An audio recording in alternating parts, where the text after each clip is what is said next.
ప్రార్థన చేసుకుందాం. పరలోకమందున్న మా కన్న తండ్రి, మమ్మలను మిక్కిలిగా ప్రేమించిన మా గొప్ప దేవ మీకు కృతజ్ఞతలు తండ్రి. ఈ యొక్క సమయంలో నుండి ఒక ప్రశ్నను గూర్చి గ్రంథంలో వ్రాయబడిన మాటలలో నుండి ఆలోచన చేస్తుండగా, మీ యొక్క సహాయంనిచ్చి నడిపించమని కోరుతూ, క్రీస్తు నామంని ఇచ్చి నీ ప్రార్థన సమర్పిస్తున్నాము తండ్రి. ఆమేన్. ఈరోజు మనం నేర్చుకోవటానికి సిద్ధపడినటువంటి ప్రశ్న ఏమిటి అనంటే, ఈరోజు మనం నేర్చుకోవటానికి సిద్ధపడినటువంటి ప్రశ్న ఏమిటి అనంటే, అబ్రాహాము తన కుమారుడైన ఇస్సాకును బలి అర్పించుట. అబ్రాహాము తన కుమారుడైన ఇస్సాకును బలి అర్పించుట. ఈ మాట వినగానే మనకేమర్థమవుతుంది అనంటే, అబ్రాహాము గారు తన కుమారుడైన ఇస్సాకును బలి అర్పించారు అని, అబ్రాహాము గారు దేవుడు చెప్పినటువంటి మాట ప్రకారంగా చేశారు అని మనము అనుకోవటం, ఆలోచించటం అనేది మనకు బాగా తెలిసినటువంటి విషయం. అయితే ఇక్కడ బలి అర్పించబడుతున్నటువంటి సందర్భంలో దేవదూత ద్వారా దేవుడు అబ్రాహామును బలి ఇవ్వకుండగా ఆపటం, అటు తర్వాత కృత నిబంధనకొచ్చేసరికి హెబ్రీ పత్రికలో బలి అర్పించినట్టుగా కనిపించటం, ఈ మాటలు మనం చూస్తాం.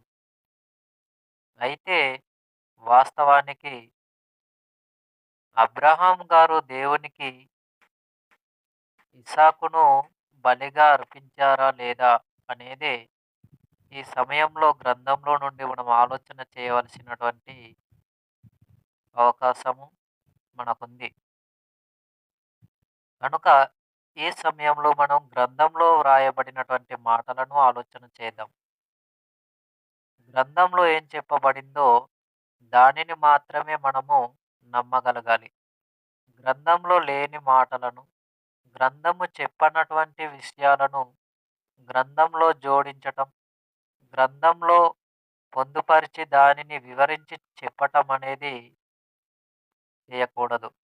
కనుక మనం ఆలోచన చేయగలిగితే ఈ ప్రశ్నకు సమాధానముగా గ్రంథంలో చెప్పబడిన మాటలే ఈ సమయంలో మనం ఆలోచన చేద్దాం. ప్రారంభంలో దేవుడు అబ్రహాము గారికి ఏం చెప్పారో మనం ఆలోచన చేయగలిగితే, నీవు నీ ఒక్కగానొక్క కుమారుడైన ఇస్సాకును నాకు బలి అర్పించాలి, బలిగా ఇవ్వాలి అని అన్నప్పుడు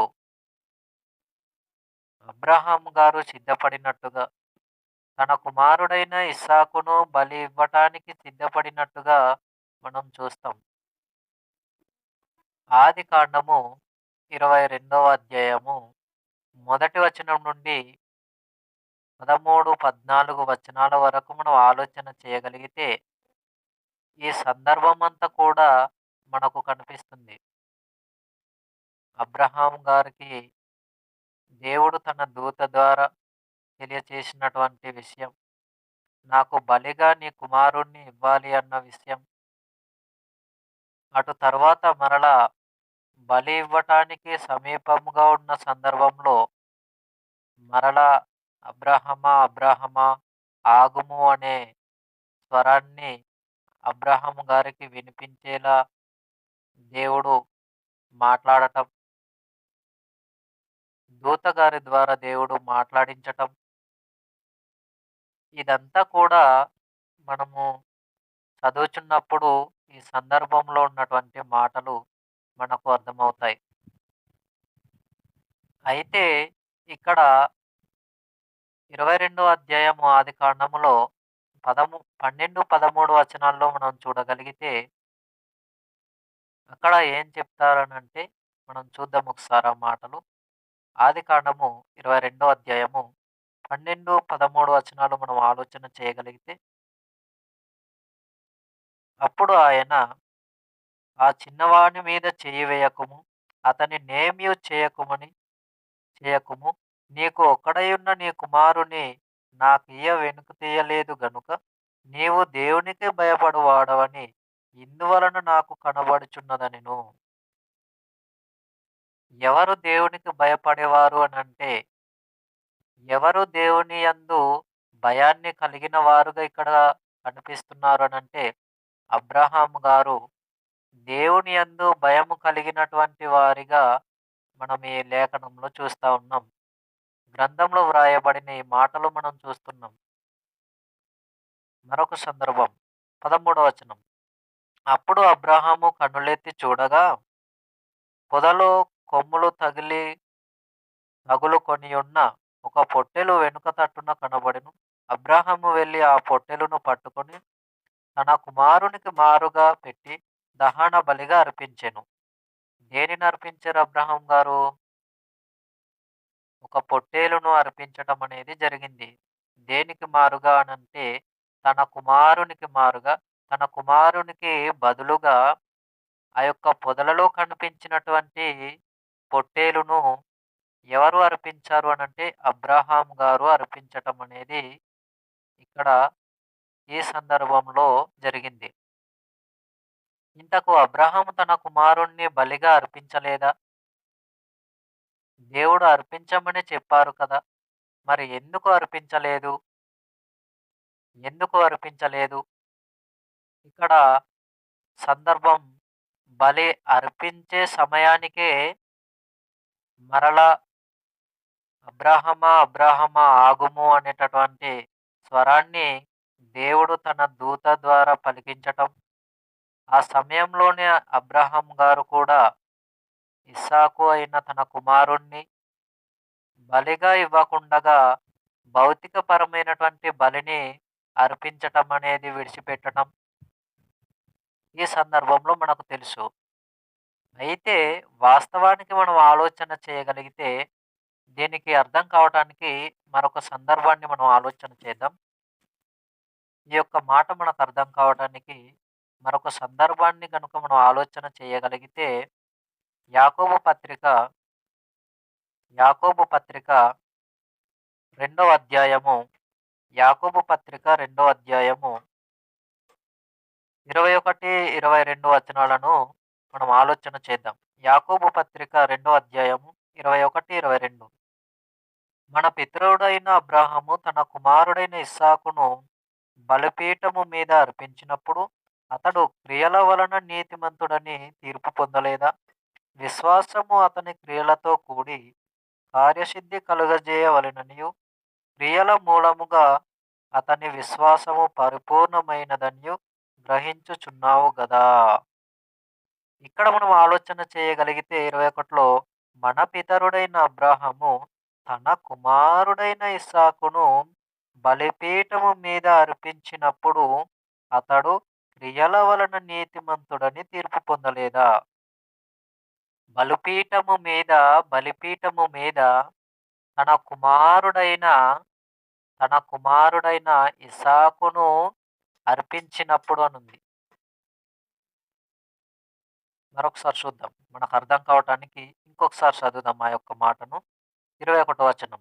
మన పితరుడైన అబ్రాహాము తన కుమారుడైన ఇస్సాకును బలిపీఠము మీద అర్పించినప్పుడు, ఎప్పుడు? బలిపీఠము మీద అర్పించినప్పుడు అతడు క్రియల వలన నీతిమంతుడని తీర్పు పొందలేదా? క్రియల వలన నీతిమంతుడుగా తీర్పు పొందిన వారు ఎవరు అనంటే, అబ్రాహాము గారు. బలిపీఠం దగ్గరకు తన కుమారుడైన ఇస్సాకును తీసుకువచ్చి బలి ఇవ్వటానికి సిద్ధపడ్డారు కనుకనే, అతను చేసినటువంటి ఆ పనిని బట్టి, అబ్రహాము గారు తీసుకువచ్చినటువంటి ఆ పనిని బట్టి, అబ్రహాం గారు తన కుమారుడైన ఇస్సాకు గారిని బలి ఇవ్వటానికి సిద్ధపడినటువంటి ఆ క్రియను బట్టి, ఆ పనిని బట్టి అతను ఏం చేయబడ్డారు అనంటే, నీతిమంతుడుగా తీర్చబడ్డారు. ఎవరు? అబ్రాహాం గారు. 22వ వచనం.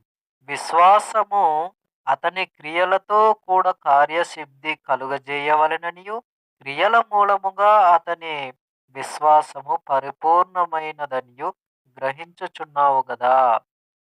క్రియల వలన అతని విశ్వాసము, అబ్రహాము గారి విశ్వాసము పరిపూర్ణమైనది. అపరిపూర్ణమైనది కాదు, పరిపూర్ణమైనది. సంపూర్ణమైనటువంటి విశ్వాసాన్ని కలిగి ఉన్నారు. ఎవరు అనంటే అబ్రాహాము గారు. పూర్తిగా బలి ఇవ్వటానికి సిద్ధపడ్డారు. తన కుమారుడు తనకు ఒక్కడే. అబ్రహాం గారికి ఇస్సాకు గారు ఒక్కడే కుమారుడైనప్పటికీ కూడా, ఒక్కగానొక్క కుమారుణ్ణి నాకు బలిగా ఇచ్చేయమని దేవుడు అడిగినప్పుడు, అబ్రాహాం గారు ఏమాత్రం కూడా వెనుక తీయలేదండి. వెనుక వైపు ఆలోచించనే లేదు. ఒక్కగానొక్క కుమారుణ్ణి నేనెందుకు నీకు బలిగా ఇవ్వాలి అని కూడా దేవునిని ప్రశ్న వేయలేదు. అంత గొప్ప ఆలోచన, దేవుని యందలి భయమును, దేవుని యందలి విశ్వాసమును కలిగి ఉన్నవారు ఎవరు అనంటే అబ్రాహాము గారు. ఈ అబ్రాహాం గారు బలి ఇచ్చే సమయంలోనే మనం చూసిన ప్రారంభ అధ్యాయంలో, ఆదికాండం 22 అధ్యాయము 12, 13 వచనాలలో మనం ఆలోచన చేయగలిగితే, దేవుడే బలి ఇమ్మని అడిగినప్పుడు, బలి ఇవ్వటానికి అబ్రాహాం గారు తీసుకువెళ్లారు తన కుమారుడైన ఇస్సాకును. తీసుకువెళ్ళి బలి ఇచ్చే సమయంలో మరలా దేవుడు తన దూత ద్వారా మాట్లాడించి, "అబ్రాహామా, అబ్రాహామా ఆగుము. నీ ఒక్కగానొక్క కుమారుడైన ఇస్సాకును బలి ఇవ్వటానికి కూడా నీవు వెనుక తీయలేదు. దీని వలన నీవు దేవునికెంత భయపడుచున్నావో నాకు తెలుస్తుంది" అని దూతగారు అబ్రాహాం గారితో చెప్పటం, మాట్లాడటం, ఇదంతా కూడా మనం చూస్తాం. ఆ విధముగా ప్రారంభంలో ఇప్పుడు మనం మాట్లాడుకుంటున్న ఈ సందర్భంలో అబ్రహాం గారు భౌతికపరమైనటువంటి బలిని అయితే ఇవ్వలేదు. శారీరకంగా తన కుమారుడైనటువంటి ఇస్సాకు గారిని ఎటువంటి హాని కూడా అక్కడ అబ్రాహాం గారు చేయలేదు. మరి హెబ్రీ పత్రికకొచ్చేసరికి ఏమంటున్నాడో ఆ మాటను కూడా మనం ఒకసారిగా ఆలోచన చేద్దాం. హెబ్రీ పత్రిక 11వ అధ్యాయము, హెబ్రీ పత్రిక 11వ అధ్యాయము 17 వచనాన్ని ఒకసారి చూద్దాం. అబ్రాహాము శోధింపబడి విశ్వాసమును బట్టి ఇస్సాకును బలిగా అర్పించెను. ఏమన్నాడు?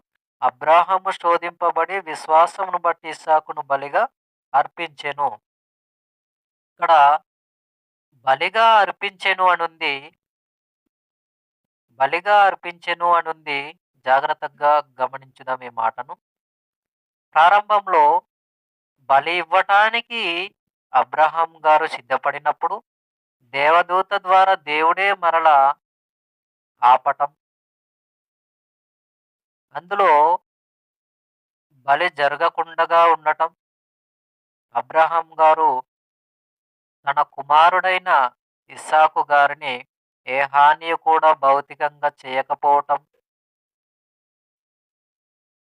చూసాం. అయితే ఈ యొక్క హెబ్రీ పత్రిక 11వ అధ్యాయము 17 వచనంలో బలిగా అర్పించినట్టుగా మనం చూస్తున్నాం. ఇప్పుడు ఏ మాటను మనం నమ్మగలగాలి? అబ్రహాము గారు ఇస్సాకును, తన కుమారుడైనటువంటి ఇస్సాకు గారిని బలి అర్పించారు అని చెప్పబడిన హెబ్రీ పత్రికలో మాటను నమ్మాలా? అబ్రహాము గారు బలి ఇవ్వటానికి సిద్ధపడినప్పుడు దేవుడు తన దూత ద్వారా మరలా ఆ యొక్క అబ్రహాము గారిని, నీ కుమారుడైన ఇస్సాకును ఏ హానియు చేయకుము అని చెప్పబడిన ఆదికాండంలో ఉన్నటువంటి ఆ మాటను నమ్మాలా? ఏ మాట వాస్తవమైనది? దేనిని మనం నమ్మగలగాలి? ఇంతకు అబ్రహాం గారు తన కుమారుడైన ఇస్సాకును బలిగా ఇచ్చేసారా లేదా? ఇచ్చారా లేదా? ఇప్పుడు మనం ఆలోచన చేయవలసినటువంటి పాయింట్ ఇది. ఆ యొక్క 22వ అధ్యాయము ఆదికాండము ఆ యొక్క 12, 13 వచనాలలో మనం చూడగలిగితే దేవుడు దూత ద్వారా బలిగా అర్పించే సందర్భాన్ని అబ్రహాము గారిని ఆపటం. హెబ్రీ పత్రికలో మాత్రం ఇక్కడ ఏం చెప్పబడింది అనంటే 11వ అధ్యాయం 17వ వచనంలో అబ్రాహాము తన కుమారుడైనటువంటి ఇస్సాకును బలిగా అర్పించినట్టుగా చెప్పబడింది. మరొకసారి చదువుదాం ఆ మాట. హెబ్రీ పత్రిక 11వ అధ్యాయము 17వ వచనం. అబ్రాహాము శోధింపబడి విశ్వాసమును బట్టి ఇస్సాకును బలిగా అర్పించెను. విశ్వాసమును బట్టి బలిగా అర్పించెను. ఇక్కడ మనం గమనించవలసిన విషయం ఏంటంటే, విశ్వాసమును బట్టి అబ్రహాం గారు విశ్వాసమును బట్టి ఏం చేశారంటే బలిగా అర్పించేశారు. దేనికి బలిగా అర్పించేశారు అనంటే, తన కుమారుడైనటువంటి ఇసాకు గారిని బలిగా ఇచ్చేయటం అనేది మనం చూస్తా ఉన్నాం. దేనిని బలిగా ఇచ్చేశారు? ఈ యొక్క ఇస్సాకు గారిని. ఎలా? మరి ఇస్సాకు గారు బ్రతికే ఉన్నారు భౌతికంగా. దేహాన్ని ధరించుకున్న వారిగా దేహంతోనే ఉన్నారు. మరి ఎలా మరణించారు? మరణించారా ఇంతకు? ఇప్పుడు మనం ఆలోచన చేద్దాం. సమాధానం అక్కడే చెప్పబడింది. మరొకసారి ఆ మాట చదువుదాం. హెబ్రీ పత్రిక 11వ అధ్యాయం 17 వచనం. అబ్రాహాము శోధింపబడి విశ్వాసమును బట్టి ఇస్సాకును బలిగా అర్పించెను. ఇక్కడేం చెప్తున్నాడంటే విశ్వాసమును బట్టి బలిగా అర్పించెను. సమాధానం అక్కడే ఉంది. విశ్వాసమును బట్టి బలిగా అర్పించెను. ఏ విధంగా బలిని అర్పించారు అబ్రహాం గారు అనంటే విశ్వాస మూలముగా. దేవుడు చెప్పినటువంటి మాట ప్రకారముగానే అబ్రహాం గారు ఏం చేశారు అనంటే ఇస్సాకు గారిని బలి ఇవ్వటానికి సిద్ధపడ్డారు. సిద్ధపడ్డారు కనుకనే దూతకు కూడా అర్థమైంది ఏమని?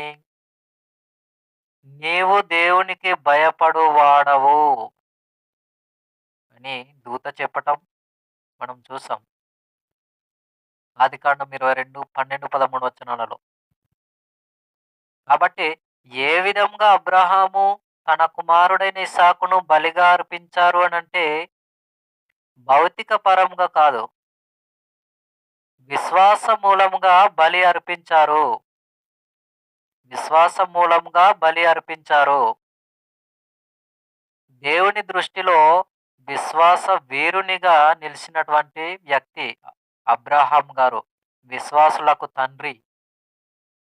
కాబట్టి మనం ఆలోచన చేయగలిగితే ఇక్కడ చెప్పబడిన మాట ప్రకారంగా అబ్రహాము గారు ఇస్సాకును బలిగా అర్పించటం అనగానే భౌతిక పరంగా అతనికి ఏ హానియు చేయలేదు, కానీ దేవుని దృష్టిలో విశ్వాస మూలముగా బలి అర్పించేశారు. ఎవరు? అబ్రహాము గారు తన కుమారుడైన ఇస్సాకు గారిని బలి ఇచ్చేశారు. ఇది మనం గమనించవలసినటువంటి విషయం. అబ్రహాము గారు ఇస్సాకును బలి ఇచ్చేశారు అని అనగానే ఏదో పొడిసేశారు, లేదనుకుంటే ఏదో ప్రమాదం చేసి తన కుమారుడైనటువంటి ఇస్సాకు గారిని చంపేశారు, లేదా బలిగా అర్పించేశారు అనటానికి లేదు. ఆ విధంగా గ్రంథం చెప్పలేదు. కానీ మనం ఆలోచన చేయగలిగితే గ్రంథం ఈ విషయంపై ఏం చెప్పింది అనంటే విశ్వాస మూలముగా బలి అర్పించారు. దేవుని దృష్టిలో ఎంతటి విశ్వాసాన్ని కలిగి ఉన్నారో దేవుడు పరిశోధించటానికి ఈ విధమైనటువంటి పరిస్థితిని అబ్రహాం గారికి దేవుడు పెట్టారు. ఆ విషయం మనకు ఆదికాండము 22వ అధ్యాయం ప్రారంభ వచనంలో కనిపిస్తుంది. కనుక మనం ఆలోచన చేయగలిగితే, దేవుడు అబ్రహాము గారిని నీ ఒక్కగానొక్క కుమారుడైన ఇస్సాకును నాకు బలిగా ఇచ్చేయమనటంలో ఉద్దేశ్యం ఏమిటి అనంటే, అతనిని పరిశోధించటానికి, అబ్రాహాము గారిని దేవుడు పరిశోధించటానికి, ఆ విధంగా అబ్రాహాం గారితో దేవుడు తన దూత ద్వారా మాట్లాడించటం, ఆ విధంగా మాట్లాడించిన తరువాత అబ్రాహాము గారు దేవుడు సెలవిచ్చిన మాట ప్రకారంగా చేయటం, ఇవన్నీ కూడా మనము గ్రంథంలో చూస్తాం. ఈ విషయాలన్నీ కూడా గ్రంథంలో చెప్పబడ్డాయి. ఈ విషయాలన్నీ కూడా గ్రంథంలో వ్రాయబడ్డాయి. అయితే వాస్తవానికి మనం ఆలోచించవలసినటువంటి విధానంలోనే పొరపాట్లు ఉండటం, గ్రంథాన్ని అపార్థం చేసుకోవటం, ఇలాంటి కార్యక్రమాలు జరుగుతున్నాయే కానీ, గ్రంథంలో చెప్పబడిన మాటలు ఉన్నది ఉన్నట్టుగా బోధించగలిగితే, గ్రంథంలో ఉన్నటువంటి మాటలు ఉన్నవి ఉన్నట్టుగానే మనం తెలియజేయగలిగితే, తప్పకుండగా ప్రతి విషయం కూడా గ్రంథంలో సున్నంగా వ్రాయబడినటువంటి ప్రతి మాటను కూడా మనం అర్థం చేసుకోవటానికి అవకాశాలున్నాయి.